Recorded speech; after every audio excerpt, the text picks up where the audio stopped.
Assalamualaikum warahmatullahi wabarakatuh. Perkenalkan, nama saya Hawaisa Devi Songko. Saya dari kelas 644, reguler C dari Prodi Manajemen S1. Saat ini saya akan membuat tugas video untuk memenuhi salah satu tugas individu mata kuliah Manajemen Strategi dengan judul melakukan analisis dan situasi dengan menggunakan aplikasi SWOT.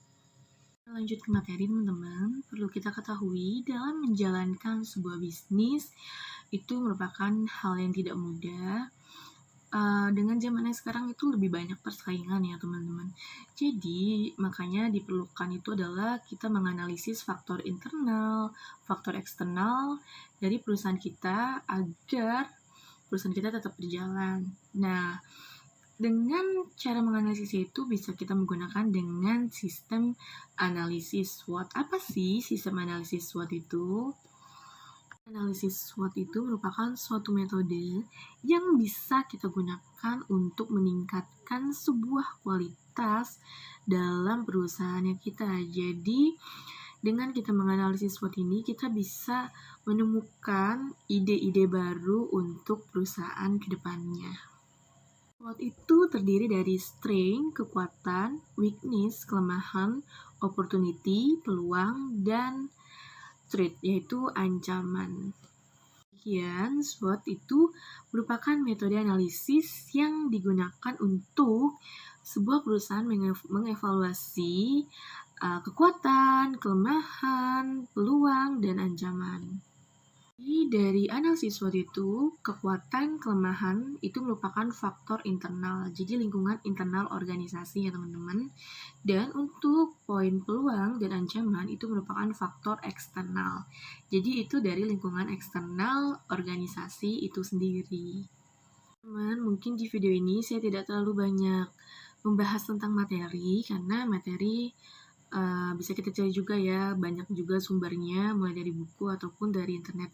Tapi di video ini saya akan mengambil salah satu contoh tentang analisis SWOT dalam kehidupan sekarang, yaitu saya akan mengambil contoh dari aplikasi Netflix. Pasti dari kita semua itu, terutama buat teman-teman yang suka nonton drakor, drama Korea ya, itu kita kan pasti menggunakan aplikasi Netflix. Jadi di sini saya akan membahas tentang kekuatan, kelemahan, peluang, dan ancaman dari aplikasi Netflix ini. Dari teman-teman juga ada beberapa yang belum tahu, jadi Netflix itu merupakan platform perfilman terbesar di dunia. Kenapa? Karena dia selalu menggunakan analisis SWOT-nya itu untuk tetap mempertahankan ranking nomor satunya di dunia sebagai platform perfilman. Adalah penjelasan secara singkat tentang analisis SWOT pada Netflix ya teman-teman. Kita akan bahas tentang strength atau kekuatan dari si Netflix ini. Yang pertama adalah Netflix itu sudah terasosiasi dengan streaming film dan konten unik.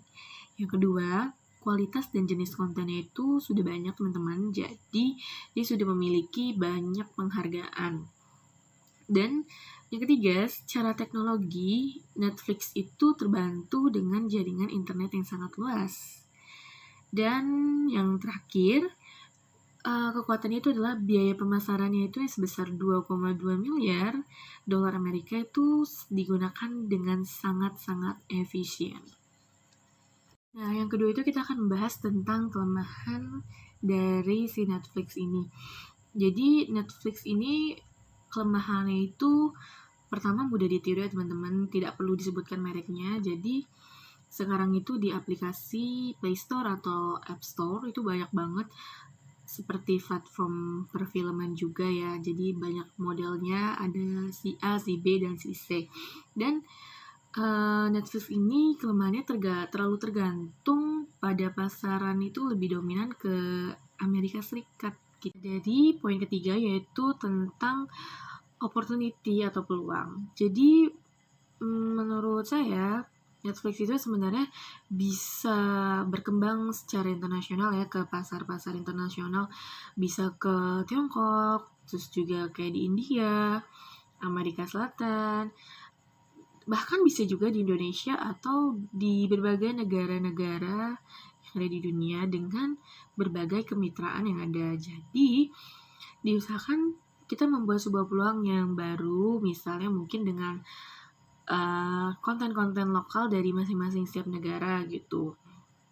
Contohnya yang di sekarang itu adalah di Netflix-nya yang Korea, itu lagi sedang ramai-ramainya judul drama Korea Business Proposal. Jadi dari drama Korea cabang Netflix yang Korea itu pangsa pasarnya itu bukan hanya warga-warga orang Korea ya teman-teman. Seperti kita pun di Indonesia itu ramai-ramai berbondong-bondong menunggu episodenya gitu ibarat katanya. Dan itu pun ditunggu-tunggu juga di masyarakat luar negeri gitu selain di Korea. Jadi menurut saya Netflix ini peluangnya itu masih bisa dikembangkan di berbagai negara-negara lain gitu. Keempat itu adalah ancaman teman-teman. Jadi menurut saya ancaman di Netflix itu adalah banyaknya kompetitor baru, terus juga ada maraknya oknum-oknum pembajakan film. Jadi pembajakan film itu bukan hanya di Netflix ya teman-teman, yang bisa kita lihat juga di perfilman Indonesia, di bioskop-bioskop juga sering terjadi film-film baru tapi sudah banyak pembajakannya. Dan yang terakhir itu sangat disayangkan Netflix itu belum ada di Tiongkok, padahal di Tiongkok itu merupakan pasar terbesar di dunia gitu teman-teman. Dari penjelasan-penjelasan singkat tadi bisa kita simpulkan ya teman-teman, sebenarnya analisis SWOT ini bisa kita gunakan untuk menganalisis dari berbagai macam perusahaan, yaitu untuk kita mendapatkan teknik pengambilan dan perencanaan sebuah keputusan. Jadi meskipun ada beberapa penelitian yang meragukan tentang efektivitasnya analisis SWOT ini untuk membantu objektif dan mengidentifikasi faktor internal dan eksternal yang baik dan tidak baik untuk mencapai objektif tersebut. Tapi kembali lagi pada kita ya teman-teman, good people, efektif atau tidaknya sebuah alat atau metode itu tergantung pada penggunaannya bukan. Jadi menurut saya analisis SWOT itu sangat diperlukan dalam menganalisis suatu bisnis kita. Jadi dari analisis SWOT ini kita kan bisa tahu gitu kan tentang apa sih ancamannya, peluangnya, kekuatannya, terus juga kelemahannya apa. Dari keempat poin itu, jadi kita bisa menemukan gagasan-gagasan baru untuk memperbaiki bisnis kita ke depannya.